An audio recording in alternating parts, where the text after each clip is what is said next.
Welcome to వార్త. నేను దేవా. బీజేపీ రాష్ట్ర అధ్యక్షుడు రామచంద్రరావు నేతృత్వంలో ఫీజుల బకాయి బీజేపీ లడాయి అనే 48 గంటల పాటు నిరాహార దీక్ష అయితే కనుక బీజేపీ రాష్ట్ర కార్యాలయంలో చేపట్టారు. ప్రస్తుతం ఈ నిరాహార దీక్షకు అటువైపు బీసీ సంఘాలు కూడా మద్దతు తెలిపాయి. ప్రస్తుతం ఇదే విషయంపై మనతో పాటు మాట్లాడడానికి జాతీయ బీసీ సంక్షేమ సంఘం జాతీయ ఉపాధ్యక్షులు గుజ్జా సత్యం గారు ఉన్నారు.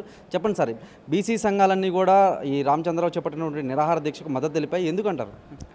ఇది విద్య అనేది రాష్ట్రంలో విద్య పొందడం అనేది ప్రజల హక్కు.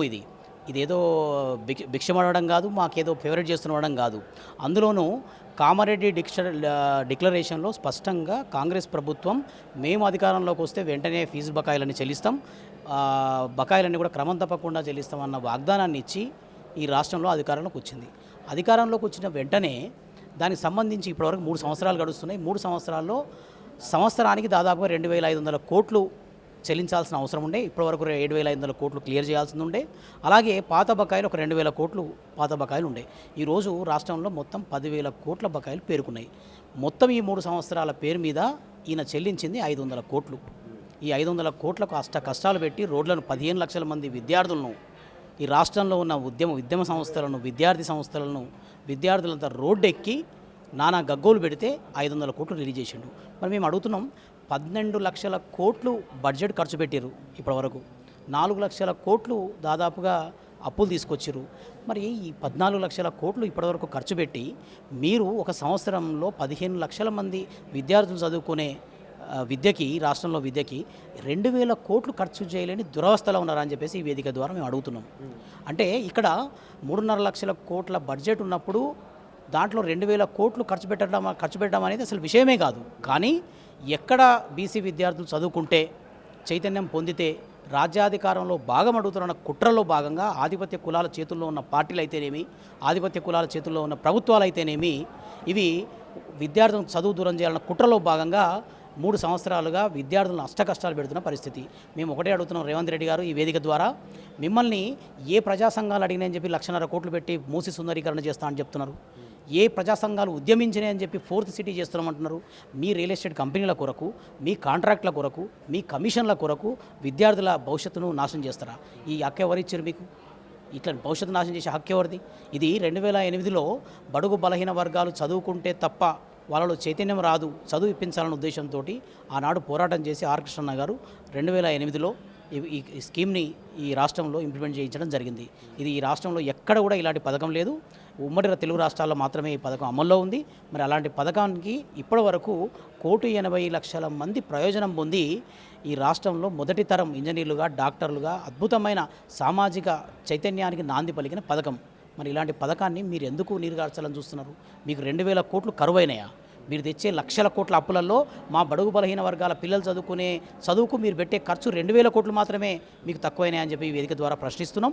అలాగే ఈరోజు గౌరవ బీజేపీ రాష్ట్ర అధ్యక్షులు ఆ కేంద్ర కార్యాలయంలో చేపట్టిన ఫీజు రియంబర్స్మెంట్కి సంబంధించిన 2 రోజుల దీక్ష కార్యక్రమానికి బీసీ సంఘాల తరఫున మేము అందరం మద్దతు తెలపడం జరిగింది.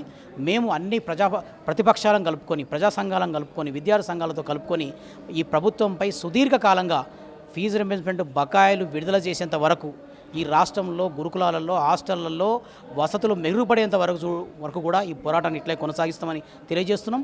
ముఖ్యమంత్రి గారు సొంతంగా నిర్వహిస్తున్న విద్యాశాఖలో వాళ్ళకి బాత్రూమ్లు ఉండవు సరిగ్గా. మొన్న పేపర్లో వచ్చింది, ఒక మంత్రి గారు ఆయన ఇంట్లో బాత్రూమ్ రిపేరుకు 58 లక్షలు ఖర్చు చేశారు. సిగ్గుచేటనే విషయం. మీరు సొంతంగా నిర్వహిస్తున్న విద్యాశాఖలో ఒక మంత్రి బాత్రూమ్కు 58 లక్షలు ఖర్చు పెట్టే మీరు 7,400 పాఠశాలల్లో బాత్రూమ్ వసతి లేదు ఈ రాష్ట్రంలో. అంటే విద్యా వ్యవస్థ ఎంత దుర్భిక్షమైన పరిస్థితిలో ఉందో మీరు చూసుకోవచ్చు. అలాగే విద్యా కమిషన్ ఆకునూరి మురళి గారు వాళ్ళు ఇచ్చిన రిపోర్ట్లో, ఆయన చూపించిన రిపోర్ట్లో ప్రభుత్వం స్పందించట్లేదన్న ఆక్రందనతోటి, ఆక్రోశంతో, బాధతోటి ఆయన రాజీనామా చేసిండు. ఆయన రాష్ట్ర బడ్జెట్లో 18% నిధులు ఉండాలి విద్యాశాఖ కొరకు అని చెప్తే మన రాష్ట్రంలో 8% లోపు మాత్రమే నిధులు కేటాయిస్తున్నారు రాష్ట్ర ప్రభుత్వం. అంటే మీరు బడ్జెట్లో నిధులు కేటాయించిన నిధులు ఖర్చు చేయరు, ఫీజులు బకాయిలు చెల్లించరు, ఎక్కడ హాస్టళ్లలో కానీ ఇక్కడ వసతులు ఉండవు, గురుకులాలకు పక్కా భవనాలు ఉండవు. మరి ఏం చేద్దాం అనుకుంటున్నారు? అంటే జనాల నెత్తిన లక్షలాది కోట్లు అప్పు నెత్తిన పెట్టి ఏ రకమైన సంక్షేమ పథకాలని విద్యార్థులకు అందించకుండా ఏం చేద్దాం అనుకుంటారు అనేసి ఈ వేదిక ద్వారా ప్రశ్నిస్తున్నాం. విద్యార్థులతో సీఎం రేవంత్ రెడ్డి మాత్రం గత ప్రభుత్వం బీఆర్ఎస్ హయాంలో ఆర్థిక వ్యవస్థ కుంటుపడింది, అందుకే మేము ఇచ్చిన వాగ్దానాలు అయితేనేమి ఫీజు రింబర్స్మెంట్ అయితేనేమి లేట్ అవుతుందని చెప్పుకొస్తున్నాడు కదా. లేట్ అవ్వడం కాదు. ఇప్పుడు 3.5 లక్షల కోట్లు సంవత్సరానికి ఖర్చు పెడుతున్న ప్రభుత్వం 3.5 లక్షల కోట్లలో 2,000 కోట్ల రూపాయల్లో ఏం తక్కువ అవుతుంది మీకు? 2,000 కోట్ల రూపాయలు ఖర్చు పెట్టడానికి ఏం నష్టం ఉంది అసలు మీకు? ఏం కష్టం అవుతుంది? ఇక్కడ ప్రభుత్వ చిత్తశుద్ధి తప్ప వేరే కార్యక్రమం ఏం లేదు. అసలు గత ప్రభుత్వాలు ఫీజు సరిగ్గా చెల్లిస్తలేవనే కదా ప్రజలు వాళ్ళని వదిలేసి మిమ్మల్ని పట్టుకుంది. మరి మీ దగ్గరికి వస్తే మీరు చెల్లించాల్సిన పరిస్థితిలో ఉండి మా పేరు మీద అప్పులు తీసుకొస్తూ సంవత్సరానికి ఇచ్చే 2,000 కోట్లు కూడా ఇవ్వమంటే ఎట్లా ఊరుకుంటారు? ప్రజలు ఎట్లా ఊరుకుంటారు? విద్యార్థులు ఎట్లా ఊరుకుంటారు? సో ఇది తీవ్ర రూపం దాల్చబోతోంది ఈ ఉద్యమం.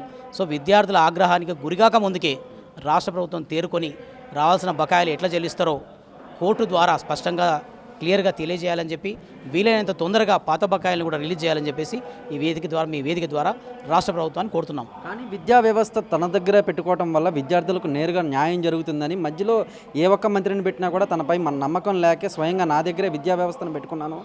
కాంగ్రెస్ ప్రభుత్వం తెలంగాణలో అధికారంలోకి వచ్చాకే ఇంటిగ్రేటెడ్ స్కూల్స్ అయితేనేమి, విద్యార్థులు గురుకులాల్లో అయితేనేమి అన్నింటిలో కూడా సమూల మార్పులు తీసుకొస్తున్నామని రేవంత్ రెడ్డి చెప్తున్నారు. ఈ విషయం మీద నేను నేరుగా స్పందించాల్సిన అవసరం లేకుండా మీరు ఈ రాష్ట్రంలో ఉన్న దినపత్రికలలో ఏ దినపత్రికనైనా ఓపెన్ చేయండి.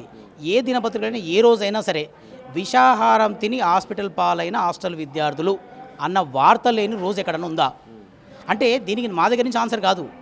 మీరు పరిపాలిస్తున్న రాష్ట్రంలో ఇక్కడ వార్తాపత్రికలో రోజు వచ్చే వార్తలు హాస్పిటల్ పాలవుతున్న విద్యార్థులు, విషాహారం తింటున్న విద్యార్థులు, సౌకర్యాల లేమితో హాస్టల్లో ఉంటున్న విద్యార్థులే సాక్ష్యం.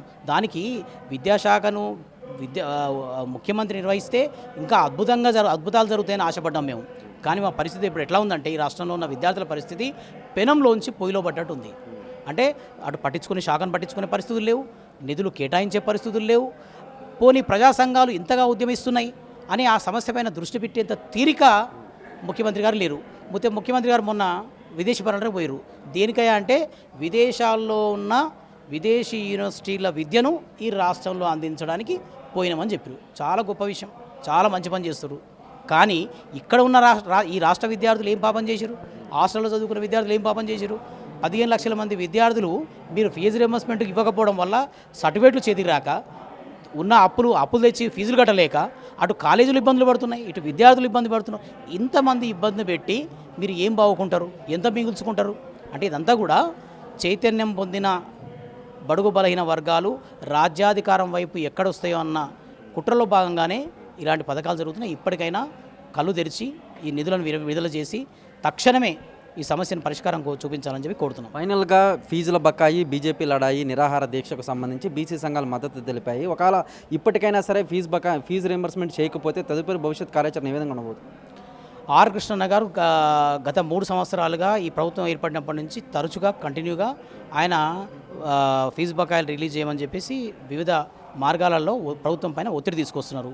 ఇప్పుడు చూస్తే అటు ప్రతిపక్షాలు కూడా బీజేపీ పార్టీ అయితేనేమి, అటు బీఆర్ఎస్ అయితేనేమి, మిగతా ప్రతిపక్ష పార్టీలు కూడా ఇది న్యాయమే, ఇది ఈ రాష్ట్రంలో ఉన్న విద్యార్థుల హక్కు, విద్య అనేది హక్కు, అదేమి సంక్షేమ పథకం కాదు, ఇంకేదో వాళ్ళకేదో భిక్షమేస్తున్నది కాదు, ఇది మా హక్కు. కాబట్టి ఆ హక్కును సాధించేంత వరకు కూడా అన్ని వర్గాలను కలుపుకొని ఉద్యమాన్ని ఇంకా తీవ్రతరం చేయబోతున్నాం. విద్యార్థులు తలుచుకుంటే ప్రభుత్వాలు మారిపోయినాయి. మీరు మన ఢిల్లీలో చూసిరు, జంజీ విద్యార్థులకు జరిగిన నష్టాన్ని ఏకకాలంలో because of social media power తోటి కొన్ని రోజుల వ్యవధిలోనే తీవ్రంగా ఉద్యమాన్ని ముందు తీసుకెళ్ళిరు. సో ఈ ఉద్యమాన్ని కూడా ఫీజులకు సంబంధించిన బకాయిల విడుదలకు సంబంధించిన ఉద్యమాన్ని కూడా మేము జంజీ తరహాలో విద్యార్థులందరినీ కలుపుకొని ఉద్యమాన్ని తీవ్రతరంలో చేయబోతున్నాం. రాష్ట్రంలో సాధించేంత వరకు కూడా వెనకడుగు వేసేది లేదని చెప్పి తెలియజేస్తున్నాం. చూసారు కదా, మొత్తం మీద కనుక మనం చూసుకున్నట్లయితే ఈ ఫీజు రీయింబర్స్మెంట్కి సంబంధించి ఇప్పటికైనా సరే కాంగ్రెస్ ప్రభుత్వం అంటే ఫీజు రీయింబర్స్మెంట్ బకాయిలు అయితే విడుదల చేయాలని, ఒకవేళ విడుదల చేయకపోతే జంజీ తరహాలో రాష్ట్ర వ్యాప్తంగా కూడా ఉద్యమాలు అలాగే ధర్నాలు చేస్తామని అయితే మాత్రం జాతీయ బీసీ సంక్షేమ సంఘం జాతీయ ఉపాధ్యక్షులు గుజ్జా సత్యం గారు చెప్పుకొచ్చారు. శ్రీకాంత్ దేవ వార్త, హైదరాబాద్.